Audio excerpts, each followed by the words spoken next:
Welcome to Flawedcast, episode 37. Today on Flawedcast, The Arena Revisited. Flawedcast. Flawedcast. Get in the arena. Woo! America.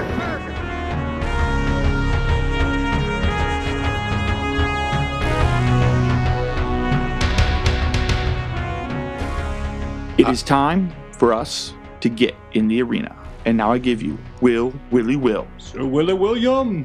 and Johnny! Here's Johnny. Well, I like that intro so much, we might just keep it. So I want to welcome everyone to another fun-filled, hopefully fact-filled, hopefully triggering... No, not hopefully. It will be fact-filled. Yes. Well, yes, we do. Those damn facts. We Always do get in try, the way. yeah. Blinded by truth. Pesky little things they are. Blinded by the light. Blinded by the facts. Anyway, Don't trip over the facts, folks. They're real. At any rate, we want to thank everyone. And listen, our last couple episodes, and I believe it's been the addition of Johnson joining us, but our viewership is just literally skyrocketing. Imagine if we put his picture out there. My God. We'd probably triple. You sexy mother trucker. Well, you know, we do what we can with the God-given talents that we have. Yes. And God has given you good looks, sexy man. And at any rate, so before it gets too deep in here, I just once again want to thank everyone for listening. Make sure you subscribe everywhere that you can listen to podcasts, Apple, Spotify. We are on YouTube. Make sure you hit the bell when you subscribe. Flawedcast, Flawed Inc., Flawedcast CLE. Our website, flawedinc.com. You can email us, info@flawedinc.com, although you can also hit us up on the message boards on all of our social media, Facebook, Twitter, Gab, Parler, Instagram. Shout out to our people on Twitter that are starting to now follow us, and we appreciate the love that podcast community is showing us there. And I think if none of you two gentlemen have anything else to say, might as well just get right into it. Get right on in. Let's do it. If anyone's listened to us for any amount of time, you're going to know that we take great inspiration from Theodore Roosevelt's speech, The Man in the Arena, that was given April 23rd, 1910 in France, oddly enough. And, you know, our whole slogan, Get in the Arena, our very, very first episode, please go back and listen to it. We talk about getting in the arena. And, you know, when Jason and I originally started this nearly a year ago, if you think about it, nearly a year ago. Time flies. Time does fly. Time flies when your country's falling apart. That's right. Yeah. I would like to say time flies when your mind is numb. This portion of history, this really spoke to us. So with everything going on and with everything that we're seeing on the horizon, it reminds me of the very first Terminator at the end when Sarah Connor's in the Jeep and she's got the cute little dog and the little boy takes the picture. And she's like, what did he say? He's like, there's a storm coming. I don't know if any of you sci-fi fans remember that from the 1984 James Cameron classic, but I think to borrow that man's verbiage, the storm is coming, is very, very accurate. And what we're going to do, we're going to revisit this. We're going to get into some definitions and some words. We want to lay out a very pragmatic and practical explanation of where we're coming from. And basically, ladies and gentlemen, it's time to get in the arena. And we're going to revisit that. We, as always, do have some mainstream media news that's happening this week. Of course, this is being recorded prior, so it might be a little late. Who knows what kind of hellacious activities can happen between now and then. But nonetheless, we are going to have the sources in the bio. Make sure you go and check those out. But right now, it is a time for us to get in the arena, to understand what really is at stake. And we are going to do our best to lay out some examples and just to encourage people that the only thing right now that is stopping you from participating or having your voice heard is you. Mm-hmm. So I don't know which of you two gentlemen would like to read Mr. Racist Roosevelt's speech. Mr. Racist Roosevelt. You know what? I'll do it. I really like reading this. Do it. But listen to the words, folks. Really listen to these words. It is not the critic who counts, not the man who points out how the strong man stumbles or where the doer of deeds could have done them better. The credit belongs to the man who is actually in the arena, whose face is marred by dust and sweat and blood, who strives valiantly, who errs, who comes short again and again, because there is no effort without error and shortcoming, but who does actually strive to do the deeds, who knows great enthusiasms, the great devotions, who spends himself in a worthy cause, who at the best knows in the end the triumph of high achievement, and who at the worst, if he fails, at least fails while daring greatly, so that his place shall never be with those cold and timid souls who neither know victory nor defeat. Well, So, I mean, it's time for us to get in the arena. We've enough standing by and talking about how you feel, because it's being taken from us. So would you or would you not say that some of the words we're going to review here in a moment are accurate for what we need to begin to do? For example, Johnny, like the word contend. Go ahead and tell us what that means. What contend means? Absolutely. It is a verb used without object.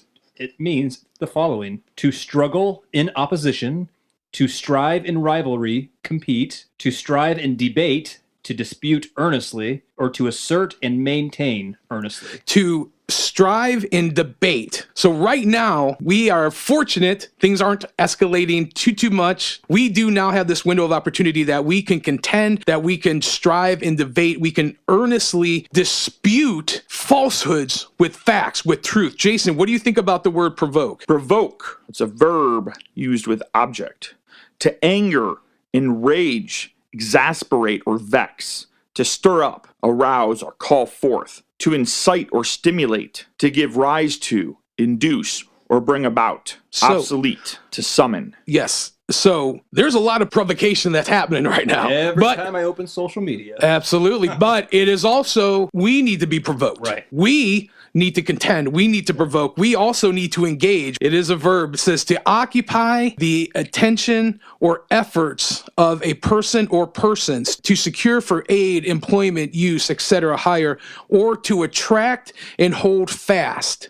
To attract and hold fast. So right now in the engagement process, we need to hold fast. Yeah. So the two thoughts that come to me when engagement was when I got engaged to my ex, and you gentlemen got engaged to your wonderful wives. But also when you talk about engagements like military engagements, battles, things of that nature, those are the first two things that come to my mind. So where we're at right now, keeping these things in mind that we need to contend, we need to provoke, and we need to engage in the culture with truth, with love, with respect, as difficult as that is, and with knowledge, with facts. Well, when you say truth, that's what I was going to do. Would you mean facts when you say truth, or do you mean feelings? No, I mean feel? Facts. I mean personal truth or truth.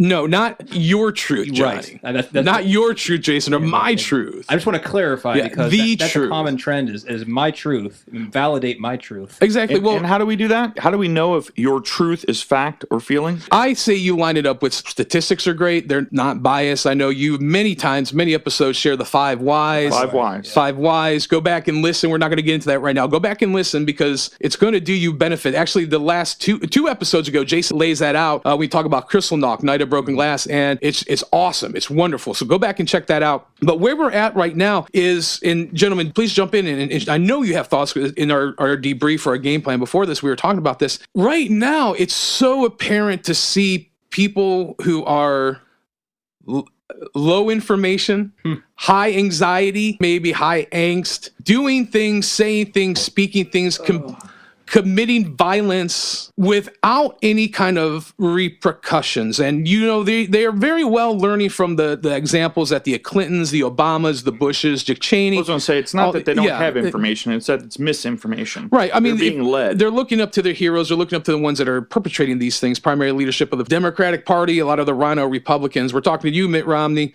Colin Powell. But nonetheless, what we're saying here is that now is the time. We are literally at the precipice of bad things happening, folks. I don't want to be that guy. I don't want to sit here and piss in your cornflakes. It's happening. Yeah. It's happening. Okay, it's happening. Just take a look. So I just saw a video. So we are again from the CLE, Cleveland, Ohio. What? And I just watched a video last night in Columbus, Short North, 2 hours from here. 2 hours south. There are human beings riding on top of and on the back of cars and trucks and Jeeps with semi-automatic rifles, driving up and down the road, trying to take control of the city. I mean, it's here. It's here. That's just there. If you look at other places, we literally have cities that have been burnt down. I mean, what's the church across from the White House? Church of the President, St. John. St. John. Yeah. Yep. So that's been completely vandalized. Mm-hmm. So now it's been burnt and vandalized. Mm-hmm. They tried to create the Black House yesterday across from the White House in another autonomous zone. Well, and even since we last spoke, there's been Asheville, North Carolina, Portland, Oregon. Yeah.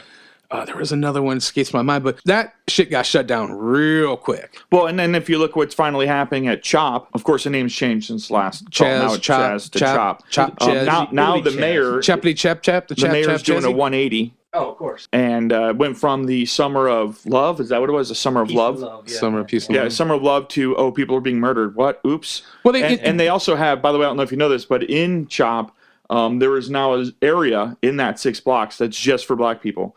No one else, even if you're part of. Well, even as we record this, Shop. within the last 48 hours, 3 people have been murdered. You know, it's all fun and games until... Like Mike Tyson says, everyone has a plan till you get punched in the face. That's right. Yep. So listen, here we're going to give you some truth. You know, we're all believers in Yeshua. We are Christians. We value the Word of God. We're going to give you some scripture. We are hoping, I am hoping personally, collectively, that these things will inspire you and will maybe give you a little stiff lip, maybe a little stiffened back. And if we go back to that great Saturday Night Live, And need more cowbell? more cowbell. Oh, What we're doing now is we're changing Christopher this. Walken. Yeah. Christopher Walken's famous word. I Will got a Ferrell was fever. playing the cowbell. I got a fever.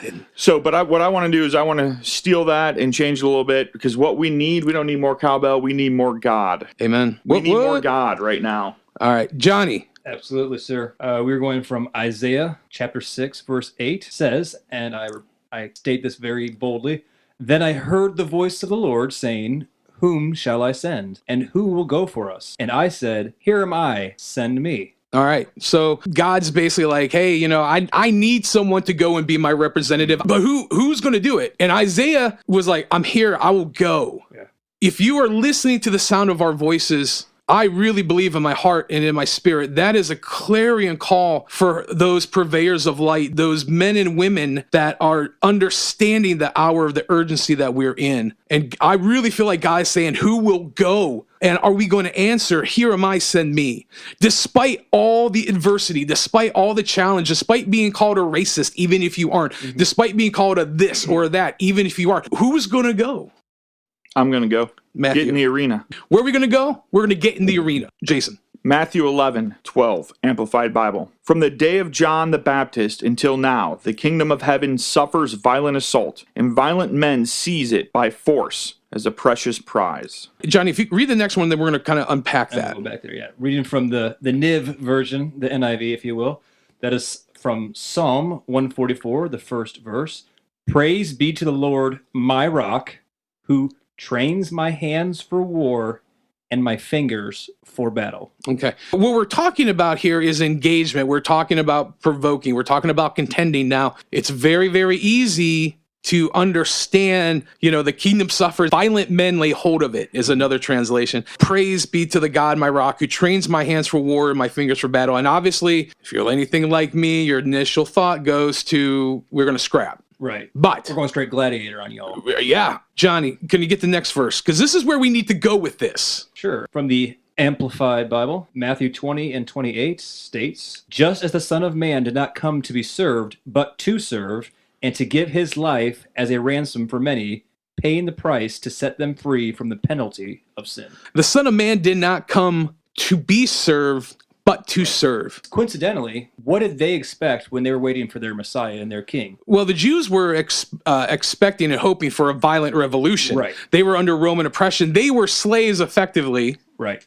Real oppression. And they were believing, you know, like Judas, one of the reasons why he, you know, stabbed Jesus in the back, figuratively, was because he was hoping and expecting that Jesus would lead this military type revolution. But he's like, nah, you don't get it. My revolution is this. Yeah. You are going to serve because I have come here to serve. If you are walking in my ways, if you are understanding my word, this is it. So we're coming to you speaking in regards of a revolution of love and of servanthood. Yeah. But that goes against everything that a certain party, not to be named, Democratic Party, is trying to tell everybody, where we're going to give you everything. We're going to feed it to you.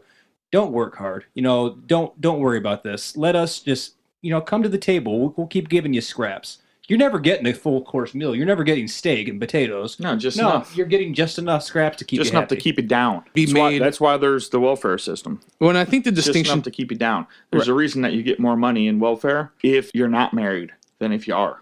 well, a lot of that goes back to the Saul Alinsky things that we've No talked doubt. about, the Cloward Piven theory, a strategy that we spoke about a couple episodes ago. But I think the distinction needs to be made, not that I don't disagree with you, because the facts do point to what you're saying is truthful. To keep this on a level that we need to, we have to understand that we are fighting darkness, then we are fighting evil, and we got to keep it there. Well, But we wrestle not against flesh and blood, but against exactly. But primarily, if you look at all these hotspots, if you look at these people that are instigating and doing all this stuff, it's Democrat-led, it's progressive politics. I can't even say liberal because the definition of the word liberal, it just doesn't even fit these guys. Since Theodore Roosevelt's a personal hero to me, he's one of my top 5 favorite presidents. Teddy, and who Robin Williams did a wonderful job portraying. He might be easy argument that he's the best president ever lived. Yeah. He was good enough for Hollywood a few years ago when they made Night in the Museum, but that's different now. Definitely one of my top 5. I can't dispute that. But we got an article here, and we're going to kick our facts off with this, with Jason reading, because I know Mr. Roosevelt, or I'm such a big fan of this president. I know Jason is as well, and this breaks my heart. This actually. Drive-by neighbor. Now pause for sponsorship. Thank you, Shandy. And that was brought to us by Shandy, the dog barker. Shandy baby. Shandy Badger, who gives no Fs. That's how much she hates the idea of what's going on right now. That's right. She hates tyranny. I've trained her. So I'm going to ask Jason to read this article. Teddy Roosevelt's one of our favorite presidents. We do look up to him. He's done so much, not just creating the national parks systems. Not only was he the first president to have a black or an African-American person in the White House, freaking racist, but he's Buster. Yeah, absolutely. Help the Panama Canal, the Rough Rider. The things that he did, I'm telling you, man, you just stack them up. And that's just during his presidency. There's a ton more before and after his presidency. Exactly. But Jason, go ahead and read this article if you don't mind. This is from CNN.com is where I got this. So it's MSM, mainstream. All right. Theodore Roosevelt statue will be removed from the front steps of the Museum of Natural History. A statue of President Theodore Roosevelt in front of the American Museum of Natural History in New York City will be removed, a statement from New York City Mayor Bill de Blasio's office said Sunday. Following the museum's request to remove the statue, which features the nation's 26th president on a horse, with a Native American man standing on one side and an African American man standing on the other, the mayor's office announced the approval. The announcement comes as several states grapple with how to handle removals of Confederate monuments and other controversial statues. The American Museum of Natural History has asked to remove the Theodore Roosevelt statue because it explicitly depicts black and indigenous people as subjugated and racially inferior. Sorry for the pause while I say bullshit in my head. De Blasio's office said in a statement to CNN, "The city supports the museum's request. It is the right decision and the right time to remove this problematic statue. While it was meant to celebrate Roosevelt as a devoted naturalist and author of works on natural history, the statue also communicates a racial hierarchy that the museum and members of the public have long found disturbing," a press release on the museum's website said. So Bill de Blasio, the New York Natural History Museum, they're getting in the arena. They're taking Teddy's advice. They're getting in the arena.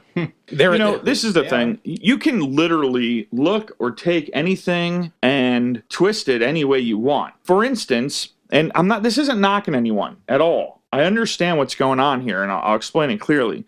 We have had this incident that has recently happened that goes right with all this stuff, and it's the only black NASCAR driver, Bubba. But whilst he had a quote-unquote noose that was hanging in the garage at Talladega, which was his garage that he was assigned in Talladega. Time to shake and bake. And now this is the thing. So FBI did an investigation, and what they found is it's really the pull for the garage door release, and it was wrapped in such a way like it had that, it wasn't a noose, but it was wrapped with that coil kind of look to it because of how long it was to shorten it up. And it's been there based on other pictures from other races since at least last October. Right. Now, this is the thing. I don't believe that Bubba Wallace saw that and said, hey, I'm going to make problems. I believe that what is going on right now. Paranoia. Right. With everything that's Hysteria. out there, with what the media's saying, with what everyone's doing, anything can be turned into what, to follow the narrative. Anything. Yeah. Right? I can give you 4 other meanings for why this statue is that way. The Roosevelt statue is that way. I don't look at that statue and think, oh, look, there is white man on horse, while Indian and black man is on ground. Like, what? I've never thought of that. Ever. Not one time. Well, fiction can be fun. And this is the thing. There are things out there that offend all of us. There are things that offend us for whatever reason. I see things that offend me, but it's your right to be offended, but it's also our right to say, who the fuck cares? Because it's certainly not racist. Right, and here's the thing. This is what this episode's about. We are, you, I, Johnny, you and I, we've been getting in the arena that we know for a while now. If you're hearing this, you need to get in the arena. Who will go for me? Who will I send? Here I am, God, send me. I don't even know how to begin to change this stuff. Jeremy, one of our friends, he had a great idea. He goes, I wish somebody would make replica statues that are being torn down and put them in their yard. Yeah. Like, I wish I can buy like a 4-foot tall replica of this and put it in my yard, or the Christopher Columbus they just tore down, or even the Robert E. Lee, just for the preservation of history. And if somebody has a problem with it in my yard, but it's okay if you look at something, you're like, I don't like that person. I don't like the way that, I don't like the way they act. I don't like the things that they say. I don't like what they believe in. That's okay. That's your right. What's crazy is making everyone else change because they don't have that right. Yeah. They don't have that right anymore. Right. They lose their right because you wanted to be. Well, what's it say? Your right to be offended does not trump my right to speak. Right. Or my right to vote whom I want to, or whatever. And again, I don't believe there is a race problem in this country at all. Super sensitive. Everybody is just... Yeah. There's one race. I said it a million times. There's one race. The human race. Right.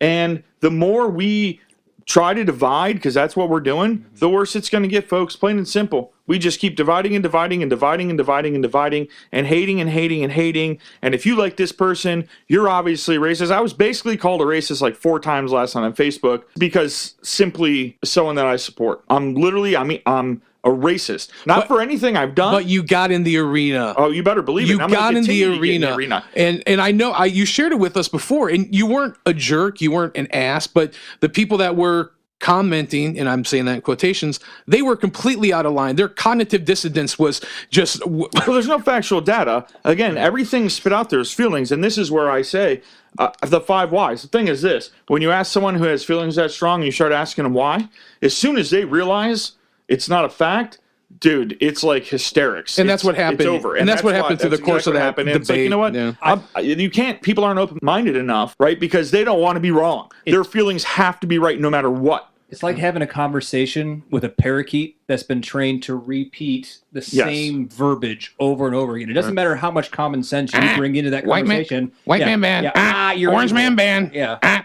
Statue evil.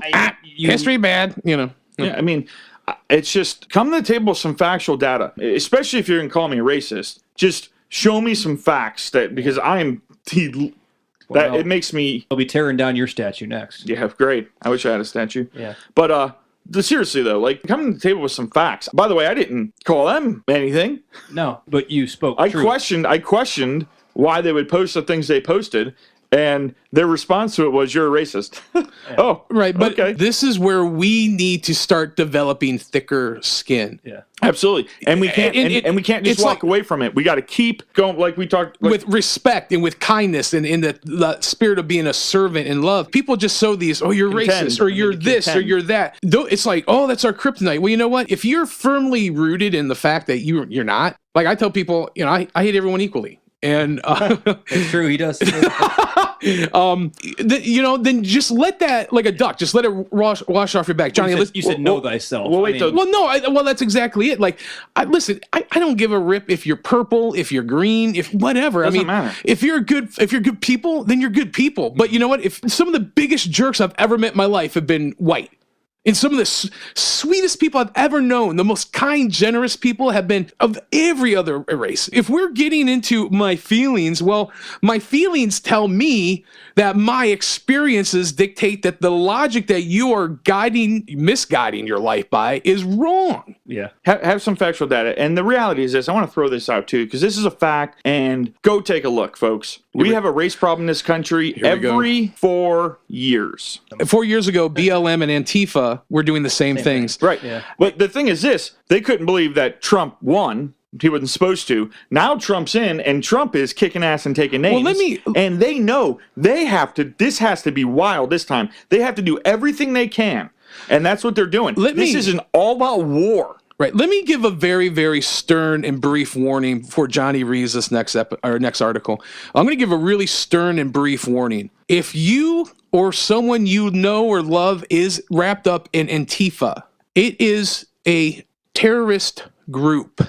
I don't know if it's an old show now, but I still love it. 24, gentleman named Jack Bauer. Yeah. If you're a terrorist, these people don't mess around. No. We're talking Osama bin Laden, like you are going to be disappeared. They are not going there. And I got to be careful how I word this. Just things that have been sent that I'm understanding to us. There's a lot of people that they're just done. And they're in these special forces, a veritable CTU, if you will. Yeah. If you're messing with a terrorist group, if you know someone that is, be aware that you are risking your future. If you're a young person, listen, this isn't, I want free college. This is something that is beyond your grasp, that you are being swayed by. It has the potential to ruin your life. These people in positions of power that are charged, that are persuaded, that have dedicated their entire existence to fighting terrorism are not messing around. You need to wake up and you need to understand that if you're doing something, if you're dabbling with something, just because it's the cool thing to do, you better get as far away from that as you can. And on that other side of that coin, if you are a true believer and devout, just know what could be at that road. And not could it only affect you, but it could affect your family, it could affect your friends, it could affect your employers, your neighbors, whoever. It will. And Bill, and I'm not trying to be a jerk, but this is a reality. Antifa is a terrorist group. Well, I want to throw this out. I want you to speak to it real quick, Bill. The things that Antifa are doing right now, what they're pushing as far as history, as far as the violence, as far as the divide, this happened 90 years ago. This is a cycle that's been repeating. No, but specifically 90 years ago. Yeah, it's called the brown shirts. You know, Hitler's brown shirts, eventually the Hitler Youth Brigade eventually turned into the SA, you know. No joke, folks. It is identical. Right, and where that got its start was from the Fabian socialists back during the French Revolution. We talk about good, we talk about evil. Evil is eternal as good is. What we see going on is the same thing that's been happening for hundreds and hundreds of years. It's just under the guise of the jacket's a little cooler, the advertisements are a little more hip. But I'm telling you, Antifa is a terrorist group. If you've seen even one season of 24, hell, if you've watched The Unit, if you watch Zero Dark 30 is an excellent example of these people don't play. No. These people don't play. Wake up. You mess with the bull, you get the horns. So I'm saying, if you want to be disappeared, if you want to go to Gitmo, if you want to be waterboarded, if you want your family to experience that, if that's what you want because you really believe in what you're doing, go on. Yeah. But if not, please understand the severity and the gravity of the situation that you are entangled in. That's as much of a warning as I could give. That's about all I got to say about That's that. all I got to say on that. Oh, AOC. You would give me an AOC, wouldn't you? Well, I knew Jason would get triggered. Well, hold on. I mean, even more. I'm going to be honest, because you know what I mean. No, I know. Well, you haven't been triggered on the episode yet. I need to just put on the duct tape just a little bit. And just wrap that up real tight around my head before I get into AOC, because I'll lose it. She's one of my favorite people, really, folks. You know how much I love her. All right. This says, AOC admits we have to lie to beat Trump. There's not even deceptive. That's just flat out, just coming right out with it here. The mega rally that President Donald Trump held in Tulsa, Oklahoma, happened on schedule, but it wasn't the sellout that everyone expected. Media screamed and howled about the event, how it was dangerous in light of the coronavirus to have that many people together, and how infection rates were on the rise in certain areas. How dare he try and have a rally? But the culprit, it seems, for the lower than expected attendance was the social media scam, as reported by the Baltimore Sun. TikTok users and fans of Korean pop music groups claim to have registered potentially hundreds of thousands of tickets for Trump's rally as a prank, after @TeamTrump tweeted asking supporters to register for free tickets using their phones June 11th. K-pop fans, which it just sounds great. It is a thing, believe it or not. It's a thing. I know. K-pop fans accounts began sharing the information with followers, encouraging them to register for the rally and then not show up. Tim Murtaugh, the Trump campaign communications director, stated, "Radical protesters, coupled with relentless onslaught from the media, attempted to frighten off the president's supporters. We are proud of the thousands who managed to stick it out." Enter Representative Alexandria Ocasio-Cortez, who took the moment to mock Parscale and Trump. "Actually, you just got rocked by teens on TikTok who flooded the Trump campaign with fake ticket reservations and tricked you into believing 1 million people wanted your white supremacist open mic enough to pack an arena during COVID. Shout out to Zoomers. Y'all make me so proud." Representative Ocasio-Cortez made sure to appreciate the K-pop allies for their contributions in the fight for justice. So what we are having here, like you just said, is interference with foreign agents. Right. Backed, endorsed, and promoted, knew of by, I hate to say this, one of the leaders of the Democratic Party. Trump had all kind of alleged Russia. Right. But here we have verifiable proof. Right. Okay. So the other thing is that the fact that she knew about this, it's duplicitous. Yeah. And well, she don't even care. No, it's just flagrant. She doesn't care. But here's the wonderful thing, guys. She's getting in the arena. The K-poppers, they're getting in the arena, right? Let that salt get in that wound and think about it. They're getting in the arena. Yeah. They're true believers. They're devout. They have a cause. They have a veritable crusade of unholy unrighteousness that they're waging. And listen, my hat's off to them. That's pretty freaking genius. But illegal? Absolutely. Election meddling? Absolutely. Accountability? None whatsoever. Mm-hmm. Well, they have a common enemy, I guess. Yeah. Justice in the American way. I guess that would be the common enemy. Yeah. At any rate, Jason, would you like to read the next article? Sure will. All right. So this article comes from Breitbart. At least 100 shot over Father's Day weekend in Mayor Lightfoot's Chicago. No, not Chicago. Democratic-run Chicago. Peaceful place. At least 100 people were shot, 14 fatally, in Mayor Lori Lightfoot's Democratic Chicago over Father's Day weekend 2020. The Chicago Sun-Times reports the first non-fatal shooting of the weekend occurred around 6:30 p.m. Friday when a vehicle pulled up near a 35-year-old woman and the occupants opened fire. The woman was transported to hospital with gunshot wounds to her arm. NBC Chicago reports the last non-fatal shooting of the weekend took place around 12:30 a.m. Monday when an 18-year-old woman was shot while driving in the 5100 block of South Calumet. The first fatal shooting of the weekend occurred at 9:52 p.m. Friday when a car pulled up on 3 men and the occupants opened fire. 2 34-year-old men and a 43-year-old man were shot, and the wounds of one of the 34-year-old men proved fatal. The last fatal shooting of the weekend occurred just after midnight Monday morning when occupants of a car opened fire on a 15-year-old and a 16-year-old as they walked in an alley in the 4700 block of West Superior. On June 21, 2020, Breitbart News reported at least 56 people had been shot in Chicago by Sunday morning of Father's Day weekend alone. 9 of those shooting victims died. More than 30 were shot, 2 fatally in Chicago last weekend, and 35 were shot, 5 fatally the weekend prior. The Sun-Times reported 85 shot, 24 fatally in Chicago during the last weekend of May 2020. And I do just want to add that last weekend, Father's Day weekend, one of those fatalities was a 3-year-old boy. And here's the, if you could let it get there, the traumatizing thing is this is Chicago. And we talk all the time about Chicago. Chicago has, the strictest gun laws. I'm not trying to jump all over that, but that fight has been picked up again by a common enemy. And that's being jammed down our throats. And that's what I'm seeing regurgitating back on the media news today. And it's picking up intensity because that, is what we need to have. That level of control and gun control is...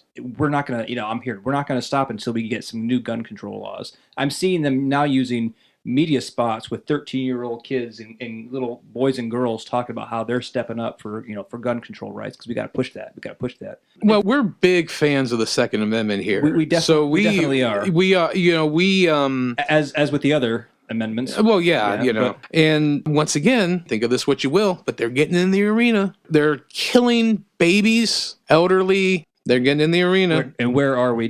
We talked about this a little bit right before the show. We were talking about the flaws. When we viewed the generation before us, Yeah. And about how we view, we talked about, when prayer was taken out of school, we wondered, why didn't the generation ahead of us fight for this? Why did they bury their head in the sand? Well, folks, what are we doing? I mean, are we burying our head in the sand? What are our kids in the following generations going to say about us? You basically lost America. We were freaking out because, prayer, and I'm not downplaying that. That was a huge thing that started a lot of this. We were freaking out because that was taken away from us. If we don't get in the arena and we don't fight now, we're losing the America that we all know and love. And shame on us. Yeah. We're losing more than America. America is literally the last light of freedom, last light of hope throughout the world. And if this is such a horrible racist place, why are there people literally risking their lives to get here? Yeah, it's horrible. The next couple, they're heavy. All right. I'm just warning you. You may or may not believe it, but this is the news. This is what's happening. My brother from another mother, Jason, hit it. Luciferian March for One World Government. Satanic group organizes nationwide rallies promoting New World Order. A satanic group is organizing an international march on behalf of the fallen one to call for the globalist dream of a one world government. Yes, really. The group, who call themselves the Disciples of Lucifer, has a Facebook page showing a list of 22 cities where the Luciferian March for a One World Government will take place this Sunday, and on the summer solstice no less. We are the disciples of Lucifer, and we are here to fulfill the prophecies of Revelations and build a foundation to form a one world government. That group's Facebook page states, the satanic marches are set to be held in major cities like Washington, D.C., Los Angeles, and New York City, but also smaller cities like Columbus, Raleigh, Jacksonville, and even Canadian cities like Toronto. The marches are intended to create chaos, and it has been speculated by some that demonstrators may even try to erect satanic monuments at existing sites where Confederate and other allegedly racist statues have been torn down. IntelliHub reported that last week. Christian YouTuber Hannah Williamson sounded the alarm about the event on Saturday. Why would satanic people want a one-world government? One reason I think the devil would want one world government is it would be so much easier to control people and get to people and tear people down, Williamson said, adding that the book of Revelations mentions a one world government system. The rallies, which appeared to be reasonably unpopular given the Facebook RSVPs to the events, are happening the same day as the summer solstice, which is an important date for Levian Satanism. Yeah, so when they talk about their LaVeyan, they're talking about Anton LaVey, who was the father, if you will, of the Church of Satan and modern Satanism. But I got to tell you guys, as much as this gives me the willies, if you will, no pun intended from me, these guys are getting in the arena. And I'm sorry, but I see leaders in the church kowtowing, virtue signaling, and acquiescing to this same spirit that these people are worshiping. Mm-hmm. You know, I just am looking at this stuff and I'm like, okay, this is America now. This is where we're at. And the symbology of them resurrecting their idols, if you will, over the places where once sacred, perhaps, if you will, to a certain extent, but memorials once were, but now have been dethroned and uplifted and removed. If you understand anything on any kind of spiritual level, you will understand there's great significance in that. Yeah. But they're in the arena, and we're arguing about this. We're virtue signaling about this. You know, I get triggered on one Facebook page. Everyone else, I'm just like, whatever. But I get triggered on one Facebook page. I'm going to call them out. And it's this magazine I used to read. I used to love it when I first became a Christian. Is it the same one that says, if you like AC/DC, you'll love Petra? Right. Well, maybe. But it was Relevant Magazine. And I'm really disappointed because when I first became a Christian, this was a magazine that really helped me understand culture, helped me understand the scriptures and how that would work. And now I'm convinced of this, fully given over to these great delusions, as it says in 2 Thessalonians. But I tell you what, they're in the arena. They're deceiving people. They're cultivating a certain community that is taught what to think and what to believe. And they're not taking the time to invest in the scriptures. Like Jason and I, we have Bible study. Johnny and I, we talk, we pray all the time. They're not taking the time to really understand the Word of God. In the beginning was the Word. The Word was with God, and the Word was God. John 1:1. If we don't know the Word, we don't know God. That's the fact. Now this one, I'm going to ask Jason to read this one. And this is where, if this wasn't the front page on the Wall Street Journal in this Sunday's edition, I think you could very easily call us nuts. Very, very easily. But Jason? Looking forward to the end of humanity? COVID-19 has spotlighted the promise and peril of transhumanism, the idea of using technology to overcome sickness, aging, and even death. It sounds bitterly ironic now in the midst of a global pandemic, but not long ago, some of the most forward-looking people in the world believed that humanity was close to abolishing death. If you ask me today, is it possible to live to be 500? The answer is yes, says Bill Maris, the founder of Google Ventures in 2015. 3 years later, biomedical researcher Aubrey de Grey estimated that people in middle age now have a fair chance of never dying. Let me give you a practical example. Then, Jason, if you like, I'd love you to read the definition of transhumanism. As Jason reads this, keep in mind Captain America, the Winter Soldier. There was a particular scene about halfway through the movie where he and Black Widow have breached the Hydra headquarters. And then there's this green screen. This guy comes up and starts talking to him. That is transhumanism. Uploading your quote-unquote consciousness onto a digital platform. The Matrix may be another good thing, another good example, but they kept the bodies for fuel. But they're literally talking about, hey, here's your personality. We're going to upload it on your laptop, Jason. Yeah. Can you go ahead and read the definition of transhumanism, please? Yes, transhumanism. Social and philosophical movement devoted to promoting the research and development of robust human enhancement technologies. Such technologies would augment or increase human sensory reception, emotive ability, or cognitive capacity, as well as radically improve human health and extend human lifespans. Such modifications resulting from the addition of biological or physical technologies would be more or less permanent and integrated into the human body. Here's a little fun piece of knowledge. I don't know if either of you gentlemen have read the book Brave New World by Aldous Huxley. It's one of those Prophet of Doom books, much like 1984, Childhood's End. But Aldous Huxley had a brother named Julius Huxley, who actually coined the term transhumanism. And he was involved in a lot of eugenics-based operations. He wasn't a Nazi that I'm aware of, but cooperating with the Nazi eugenic program and so on and so forth. But effectively, transhumanism has anything to do with any kind of interface, any kind of technology that is integrated into a human body, or the human body is integrated into that technology. Mm-hmm. This was the front page of the Wall Street Journal. But yes. But we're literally talking more of your conscience is your essence. Your being is magically downloaded onto a computer. Yeah, I got nothing. But they're getting in the arena. That's the point. They're perpetrating these things, and I'm getting this together, and I'm just like, oh my God, this is really what we're going to talk about. I'd rather talk about anything but this. But the reality of it is that if we understand transhumanism, we do understand that the technology, they're rolling this out, that the technology is available. They don't drop little nuggets like this unless things are getting ready to roll out. Bill and Melinda Gates with their vaccine, their digital tattoo, it's all in line with this. They didn't have the technology. They wouldn't be spitting it out. They wouldn't be rolling it out. Here we are, folks. They're getting in the arena. What are we doing? Get in the arena. Well, that's... Enough is enough. He's triggered.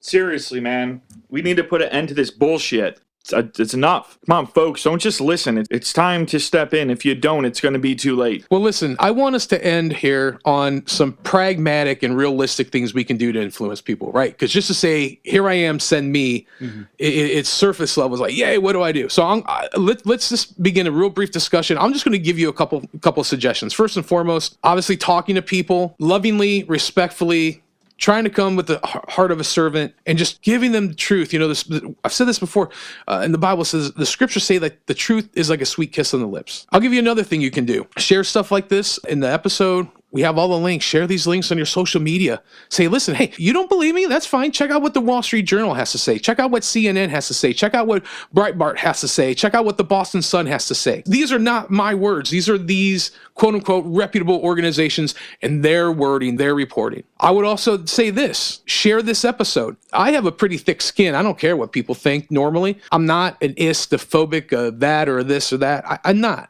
And you can think that, that's fine. I'm just getting to the point where we discussed last episode, opinions are like armpits. Everyone has a couple and they stink. This goes back to the Saul Alinsky rules for radicals, disarming your opponent verbally by attacking them. If I call Johnny a racist, A, I know he isn't, but B, that's going to take him back. Instead of being offensively, like trying to, you're automatically defensive. Listen, say, okay, whatever, blow it off, keep moving forward and saying, okay. Yeah. So, and I know that's harder than what it is, but those are the things I can share with you. Like seriously, give someone this.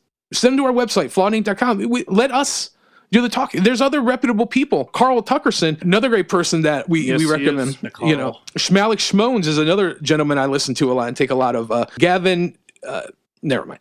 Point being is that like X-Files, the truth is out there. But what do you guys think? What are some recommendations you have? Oh, I don't want to go too crazy here, but hey, maybe we should all try reading our Bibles every once in a while. I'm just throwing it out there. It's that thing that's dusty sometimes in the bookshelf. You may not need more God. Yeah, a little bit more of the big guns in our lives might help out a little bit, because that is the ultimate source of truth. And if you're wanting to debunk falsehoods, go to the truth. Read the Bible. And not just that. It's just that we got to stop the Bible from being removed from this country. Well, yeah. God in the Bible, it's being removed as much as possible constantly. It's part of the problem. It's part of evil taking over. Right. Well, just today, Shawn Mendes, who's one of the leaders of BLM, irony of ironies, the guy's a honky like we are. He said statues of Jesus need to be taken down because he was white. He's white, just the absolute ignorance. The Bible's racist. Well, Jesus was Jewish. Right. He was. If you know anything, if you can observe, if you can open your eyes and observe, you then realize that. Well, listen. What is it that defeats darkness? Light. What is it that defeats ignorance? Wisdom. What is it that defeats blindness? Vision. Right. Sight. Yeah. Listen, hope this episode helped. Really do. We just kind of threw a lot at you. Jason, can you close with reading The Man in the Arena one more time, please? Yeah, absolutely. Because the people that we were just talking about, the Luciferians, the transhumanists, AOC, the people in Chicago, the people trying to remove our history of their statue, they're in the arena. Yeah. We need to be like Russell Crowe in Gladiator, where we are in the arena. We just now need to bend down, put the dirt on our hand. Can I say something too? Because... No, absolutely not. Shut the mic down. Shut it down. Shut it down. No, we are not the minority that the media would like to try and tell us that we are. That's very racist of you. It's very racist of me. There are a great wealth of rational thinking people out there who the media would try and condition to silence. We have the power to use our ability to get in the arena the same way that if you want to define them as enemy or whatever you want to define them as, or get into the arena to counter us. We talked about shattering falsehoods with truths. We can all use our voices. Right now we have the outspoken, and again, I'm not trying to be racist when I say this, the outspoken minority is the squeaky wheel right now. The bully pulpit. Yeah, but I know personally, and it's not just because I'm a racist person who only hangs out with this type of people, I know more people that think the way that I think than I know people who think, and it's not because, and I mix it up with all sorts of different people, so it's not because I'm narrow-minded, I only hang out with those people. But, take this to heart. This is reality. We need to encourage people to do their job. And your job, we're defending our country. It's a war in a sense. It's what you call a proxy war, which is not a physical war, but it's more a war of attrition, where it's a more war of ideas, a war of philosophy in that regard. Yeah. So, yeah. And what's at stake is serious. I don't want to sit here 20 years from now and think, well, oh crap, why didn't we do more? Right. I won't be sitting here 20 years from now if it goes in that direction, because I'm going down. There's some real sobering truths that we need to wise up to. If you're kind of on the fence, I've heard so many people say, well, I got my guns, I'm ready. Yeah.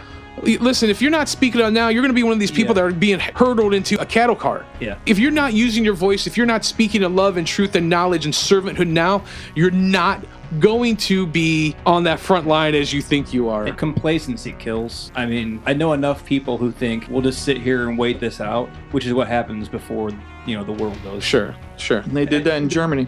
Before the world goes tits up, as Colonel Sanders would say. Man in the arena one more time. It is not the critic who counts, not the man who points out how the strong man stumbles, or where the doer of deeds could have done them better. The credit belongs to the man who is actually in the arena, whose face is marred by dust and sweat and blood, who strives valiantly, who errs, who comes short again and again, because there is no effort without error and shortcoming, but who does actually strive to do the deeds, who knows great enthusiasms, whose great devotions, who spends himself in a worthy cause, who at the best knows in the end the triumph of high achievement, and who at the worst, if he fails, at least fails while daring greatly, so that his place shall never be with those cold and timid souls who neither know victory nor defeat. That being said, make sure you follow us on Instagram, Facebook, Twitter, Gab, Parler. Make sure you subscribe, Apple Podcasts, Spotify, Google. We are on YouTube. Make sure you hit the bell. Flawed Inc., Flawedcast, Flawedcast CLE, flawedinc.com. You got a message, info@flawedinc.com. Hit us up. You can hit us up on our social media sites. Listen, guys, get in the arena. Now's the time. History is beckoning us to do this. So, out. We out.